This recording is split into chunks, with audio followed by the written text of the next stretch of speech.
Hello, my name is Lawrence Tilley and this is the second video in my series The Sign of the Quiet Woman. It is the second video in the series. It will make no sense at all if you haven't seen the first video in the series, which is where I explain all about timber frame buildings and take you on a little tour about them. So if you haven't seen the first video, stop this now. I won't repeat myself. Go and watch the other one. Right, if you're still with me, the truth is I probably will repeat myself a bit in the course of making these. I'm going to, from now on, try to be a little bit less scripted and more naturalistic in talking to camera, though I find that hard because I like to get things right. And in this one, I'm essentially going to ramble a bit while I finally get down to the very start of the making, which is just to start doodling down some ideas on board. Okay, so here is my list of key elements. All right, these are the things that I keep in mind when I'm designing, which is essentially what this stage is. I want to make sure I include all, or certainly most of these. There will be jetties. If I haven't got to explain what those are yet, I will do at some stage. I probably did in the first part. There's going to be a bridge, which is actually quite complex. There's going to be a scale of realistic towards less realistic as you go up. I should perhaps say realistic medieval towards fantasy medieval, with the going up of the stories. And I think I'm going to have 7 stories. I can't even see what that is. Thatch. There will be a thatch roof rather than the sort of tiles or shingles, which are too easy and not appropriate for the early period I'm sort of looking at. There's going to be subsidence. I'm going to show you some pictures of some fabulous buildings, some on the south coast, one in York, which are distorted by the sort of weight of material on top of them and the way they've sunk into the ground. There's going to be bulging, which is the sort of wonderful way that timber frame buildings can sort of bulge out in their walls, take on a sort of quite an organic shape and do something that modern buildings simply couldn't do because they would crack. There's going to be a cruck frame because I love them somewhere, possibly towards the top. There's going to be a dragon beam. That's a rare feature in timber frame buildings. But I'll try to explain what they are and get one in at some stage. There's going to be, I'm having to look because the rear-facing camera on my phone is showing me all this as mirror writing. Same if I look through from the back. What's that? Oh, ripped adjacent buildings.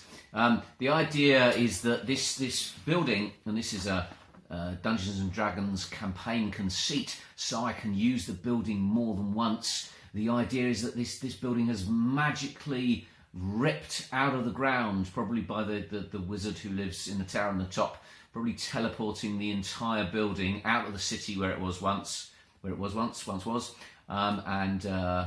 wizard once was the wizard once was. That's a good name for a wizard, right? From the city where it anyway, you know what I mean. And the washing line, that's the last thing I'm going to include on there somewhere, because that was cool on the Gnome submarine and everybody liked it. So yeah, once was the wizard. And so we've got a name now of the wizard who's going to live on the top. Here we go. So 7 stories will be roughly like that. Oh, and on the bottom, not put that on there yet, I'm going to have this, a lump of underground rock One, because I like sort of doing texturing and stuff on rock. So effectively, I'll divide my building into 8 zones. This is just a bit of canvas board which was used for something a long time ago and is being recycled. I've got several layers of white acrylic over it to try and cover up what was there before. Hasn't quite worked. Just dividing into 8. Kind of quite like this. And hopefully you can see sort of down here. This will be the ground floor.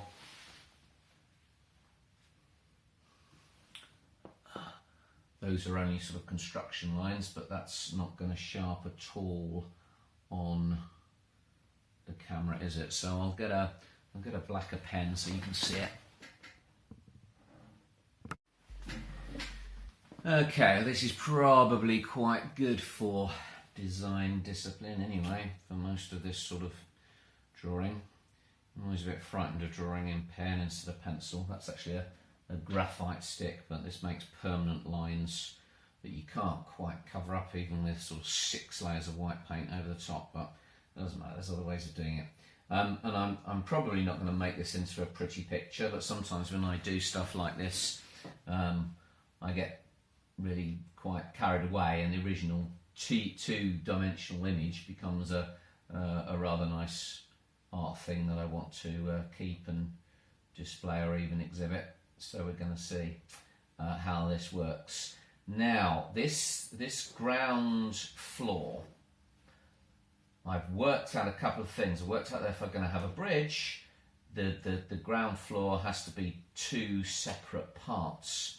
And the way to do that is to think in terms of bays. In Barley Hall, which is a fabulous restored medieval building in York, there is a passageway between 2 parts of the building, and it's actually like a pedestrian footway. Little alleyways in York are called ginnels, and in some parts of the north of England, Yorkshire and around, and other places in the north of England particularly have these wonderful dialect words for passageways. It can be the passageway that goes along the back of a set of terraced houses and the like. I read the other day that in Hull they're called 10-foots because they were all built to that sort of specification. But it was the screens passage of that building when it was a medieval hall. So we're thinking in terms of bays. If you go to any castle that's in a good state of preservation, if it's a genuine medieval castle, you can almost always identify the screens passage. And it was the passage at the lower end of the Great Hall, and it was where the servants would sort of get ready to come in with the food. The other side of the screens passage, this side, and great medieval great halls had them as well. The other side was usually divided into 3 rooms, which were the butlery, the pantry, and the something else. Pantry is where the bread was kept, and the butlery is where the wine is decanted from barrels into bottles, and the person who comes through the screens passage and enters the hall ceremoniously through doors, we're looking at the side here, he is your butler, the word which has turned into butler. So there's etymology there reflected in the architecture of buildings. And in Barley Hall in York, it's actually no longer part of the building, it's just like a tunnel that goes through the building. So there is our basic shape.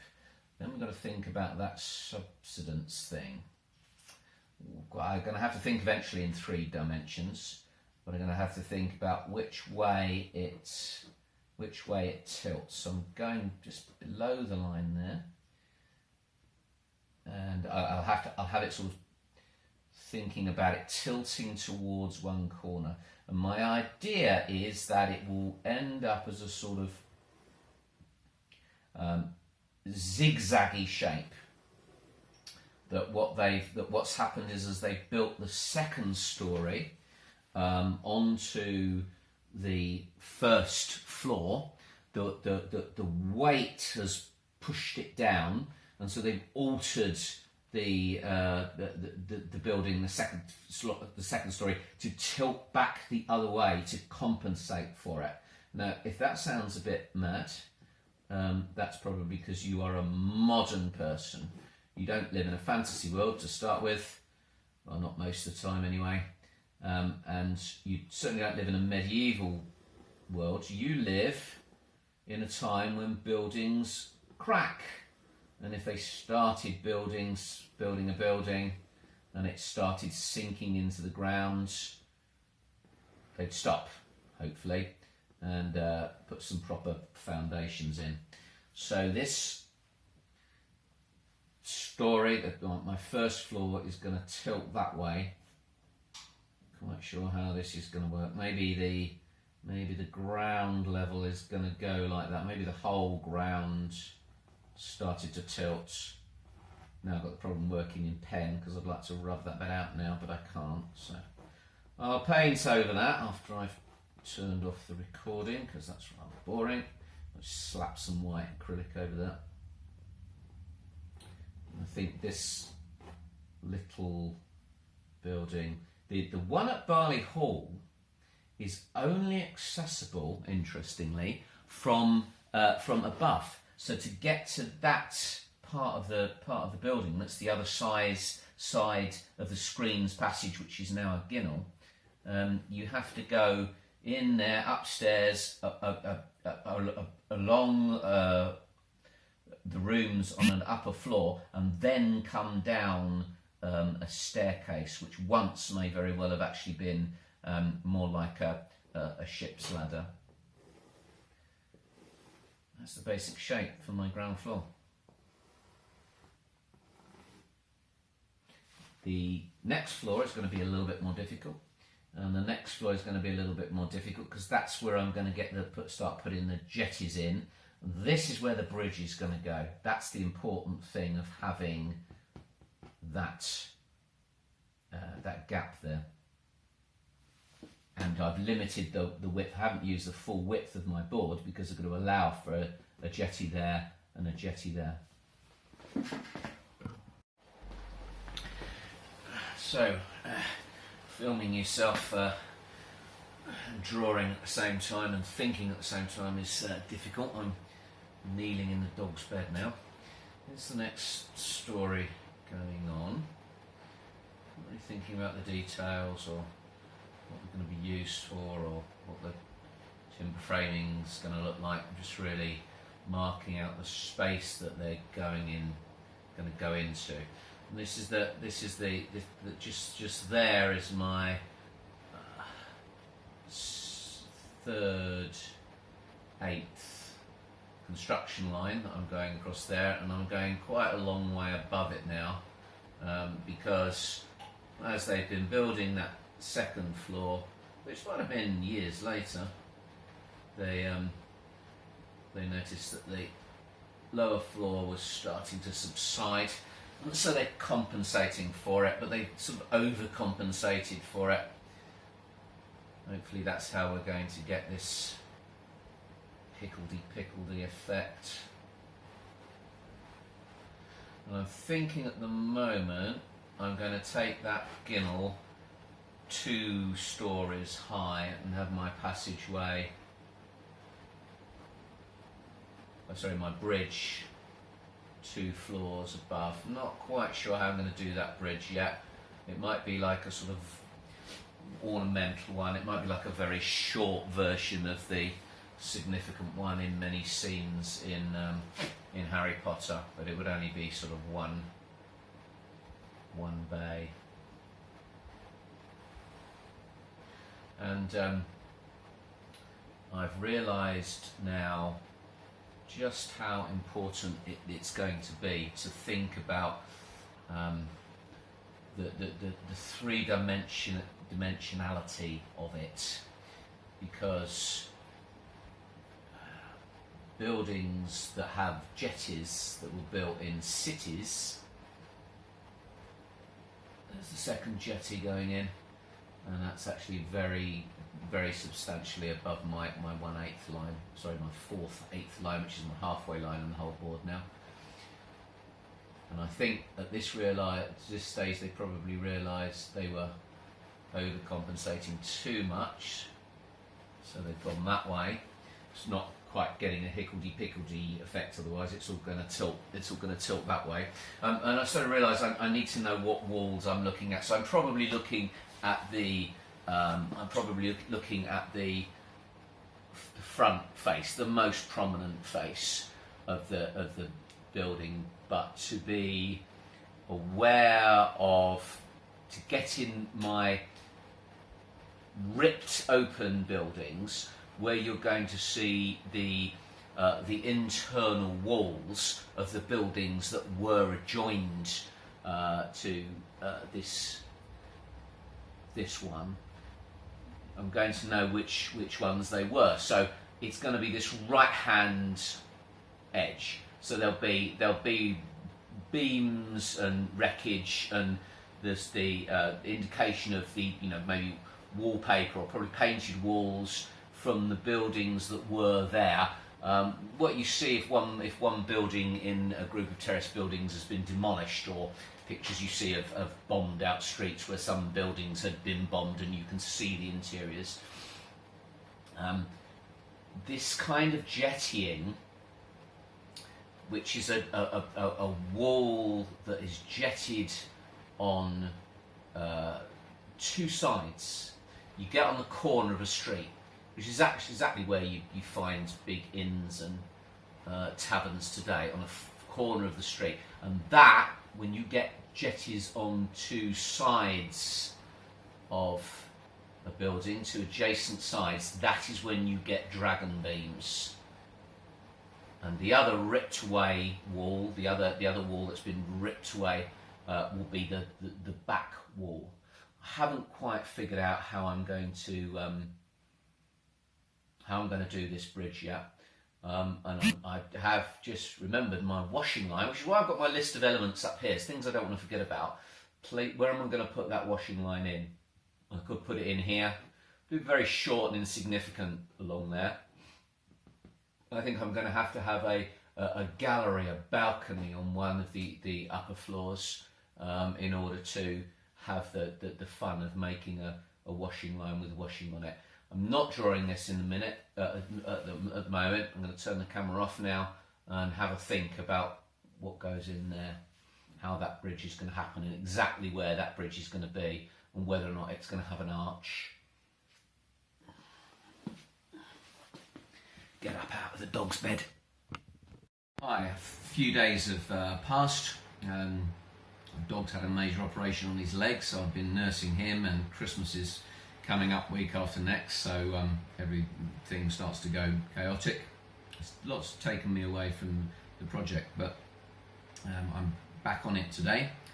Things have been happening, mostly in there, but also materials have been arriving that I wanted to tell you about. I had to decide what material I wanted to use to make the project. There are two YouTube channels that are inspirational for anybody who's making things for tabletop role-playing games. And you'll remember that I'm making this first as a prop for tabletop role-playing games, and secondly as an art object. Now, they are the DM's Craft and Black Magic Craft. And if you watch the DM's Craft, certainly the first 100 or so videos, because that chap is, DM Scotty is prolific at making stuff. they're very, very interesting. In those videos he works mostly with corrugated card, which is fantastic. Every time you buy something from Amazon you get it for free, and what can be achieved with it is quite amazing. And I love doing that. I love working with that as a material. But I guess I watch too many of the Black Magic Craft videos, where the fellow on there is now working with pink foam. Pink foam is XPS foam, that is extruded polystyrene foam, not to be confused with expanded polystyrene foam, and which is the stuff you get in packing. And it was used in insulation, and I guess it still is used a lot in insulation in Canada. You used to be able to get it here. I know, because I specifically remember about 5, 6, 7, 8 years ago going to B&Q, which is one of our big DIY superstores, and seeing it, big pieces of it, about 4 foot by 8 foot, which is about half the size of a garage door, and fully 10 centimetres thick, and thinking, that's the stuff that they use now for tabletop terrain, and they cut it with hot wires, and maybe I'll try that one day. Now, of course, can't get it for love nor money. And I've been to B&Q, I've been to Homebase, I've been to Wix, I've been to Jewson's, and I've been to Travis Perkins, which are all the big DIY and builder supply merchants that we've got in and around Rugby. Cannot get it. They do all sorts of other insulation materials now. A lot of it's sort of composite stuff with plasterboard and silver foil and stuff welded to it, but you can't get the ordinary XPS foam. So had to buy some on the internet from somebody that specifically sells it for terrain making and craft and sculpture. And yeah, it came. It's clearly not marked fragile, and it's got a great big ding there. Can you see that one? Yeah. So the delivery troll has had fun with it. I'm going to cut it open and show you what's inside.